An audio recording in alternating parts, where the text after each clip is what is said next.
بسم اللہ من الشیطان الرجیم، بسم اللہ الرحمن الرحیم۔ گزشتہ کل کی بات ہے کہ عمران خان نے ایک انٹرویو دیا ہے الجزیرہ ٹی وی کے، مطلب عربی ٹی وی ہے، اس میں اس کو انٹرویو دیا ہے، اور اس انٹرویو میں مجھے بڑے عرصے بعد میرا پیارا خان مجھے نظر آیا جینون حالت میں۔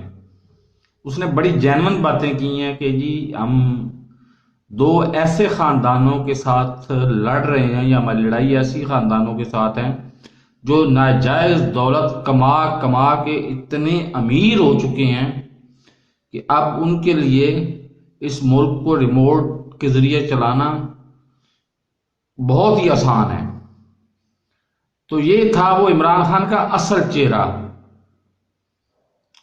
اور چونکہ عمران خان اس طرح کے وہ کیا کہتے ہیں مشن لینے کا عادی ہے، اور مجھے پوری امید ہے کہ آخری فتح انشاءاللہ اللہ کے حکم سے عمران خان کی ہی ہوگی، لیکن ان لوگوں سے ہوشیار بھی رہنے کی ضرورت ہے۔ سب سے پہلے تو آپ آرمی سے جو آپ کے تعلقات، میں خراب تو نہیں کہہ سکتا اس کو، لیکن اس میں جو تھوڑا سا آیا ہے نا فرق، اس فرق کو دور کریں۔ آرمی میں ترقی اور پروموشن آرمی والوں کا کام ہے، آرمی اس کے لیے باقاعدہ ٹیم مقرر کرتی ہے اور اس کا سسٹم ہے باقاعدہ۔ اور جب میں ایک مثال بار بار دے کے تھک گیا ہوں کہ جب ندیم انجم صاحب جو آج ڈائریکٹر جنرل ISI ہیں، وہ تھے میجر، اس وقت قمر جاوید باجوہ صاحب بھی تو کہیں نہ کہیں آرمی میں ہی بریگیڈیئر یا میجر یا کرنل تھے نا، تو وہ دونوں اس وقت سے ایک دوسرے کو جانتے ہیں، اور دوسرے نمبر پہ ادارہ جاتی مطلب میرٹ دیکھا جاتا ہے وہاں پہ۔ دنیا میں مطلب پاکستان میں بہت کم ایسے ادارے ہیں جہاں پہ ترقی دیتے وقت میرٹ نہیں دیکھا جاتا، لیکن اس میں بہت ساری چیزیں دیکھی جاتی ہیں۔ کس نے سٹاف کالج سے گریجویشن کی، کس نے ٹریننگ حاصل کی، اور بہت ساری چیزیں دیکھی جاتی ہیں۔ تو جس کا کام اسی کو ساجے، آپ کو اپنے اختیارات بالکل بڑھانے چاہیے لیکن عوام کی بہتری کے لیے۔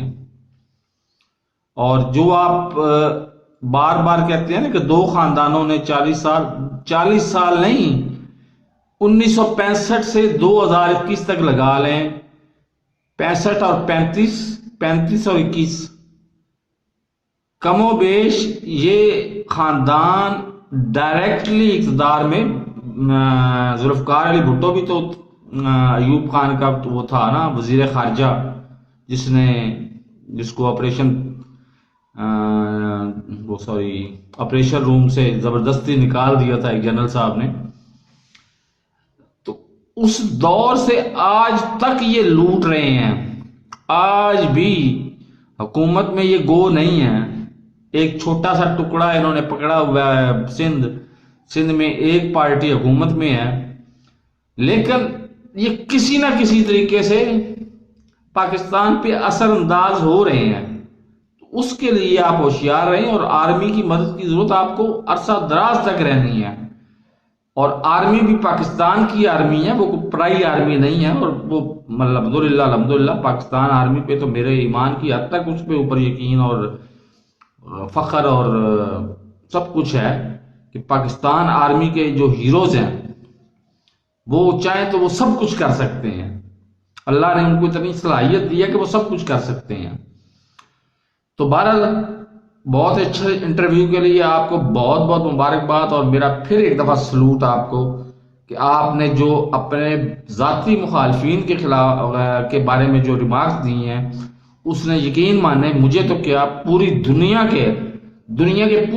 کے پاکستانیوں کے سر فخر سے بلند کر دی ہیں۔ آپ نے کوئی بات نہیں کی ریحام خان کے بارے میں، اس سے آپ کی عزت میں اضافہ ہوا۔ اب آپ ابھی 12 گھنٹے ہوئے آپ نے کہا ہے کہ جی وجیہ الدین کے خلاف کوئی بیان نہیں دینا، اس میں آپ کی عزت میں کتنا اضافہ ہوا ہے 12 گھنٹے میں، آپ خود اندازہ لگا لیں، لوگوں سے پوچھ لیں جا کے۔ انہوں نے یقیناً آپ کو سلوٹ ہی کیا ہے اور عظمت کو سلام ہی کیا ہے۔ تو میرے اس چینل کو سبسکرائب نہیں کیا تو سبسکرائب کر لیں، ساتھ لگے بیل آئیکن کو دبا کے نوٹیفیکیشن کو آن کر دیں تاکہ میری ہر نئی آنے والی ویڈیو کو نوٹیفیکیشن آپ کو بر وقت مل سکے۔ اللہ حافظ۔